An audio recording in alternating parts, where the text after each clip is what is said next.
حضرت ام سلمہ رضی اللہ تعالی عنہا بیان کرتی ہیں، جب حضرت ابو سلمہ رضی اللہ تعالی عنہ نے مدینہ ہجرت کر جانے کا عزم کر لیا تو انہوں نے مجھے ایک اونٹ پر سوار کیا۔ میرا ننھا بیٹا سلمہ میری گود میں تھا۔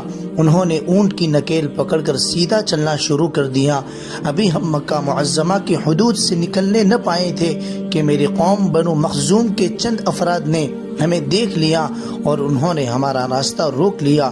انہوں نے ابو سلمہ رضی اللہ تعالی عنہ سے کہا، اگر تم نے اپنی مرضی کو ہم پر ترجیح دے ہی لی ہے تو اس عورت کو اپنے ہمراہ کیوں لے جا رہے ہو؟ یہ ہماری بیٹی ہیں، ہم اسے تیرے ساتھ کسی دوسرے ملک جانے کی قطعاً اجازت نہیں دیں گے۔ پھر انہوں نے آگے بڑھ کر مجھے ان کے ہاتھ سے چھین لیا۔ جب میرے سرتاج شوہر کی قوم بنو اسد نے یہ منظر دیکھا کہ مجھے اور میرے بیٹے کو چھین کر لیے جا رہے ہیں تو وہ غضبناک ہو گئے۔ انہوں نے کہا، اللہ کی قسم، ہم تمہارے قبیلے کی اس عورت کے پاس یہ بچہ نہیں رہنے دیں گے، تم اسے ہمارے قبیلے کے مرد سے زبردستی چھین کر لیے جا رہے ہو، یہ ہمارا بیٹا ہے، اس پر ہمارا ہی حق ہے۔ پھر وہ میرے بیٹے کو مجھ سے چھین کر اپنے ساتھ لے گئے۔ یہ صورتحال میرے لیے ناقابل برداشت تھی۔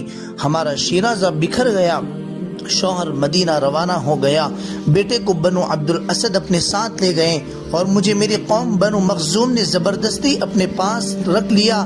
ہمارے درمیان پل بھر میں جدائی ڈال دی گئی۔ میں ان روح کو تباہ کر دینے والے صدمات کو برداشت کرنے کے لیے تنہا رہ گئی۔ میں غم غلط کرنے کے لیے ہر صبح اس مقام پر جاتی جہاں جدائی کا یہ واقعہ پیش آیا تھا۔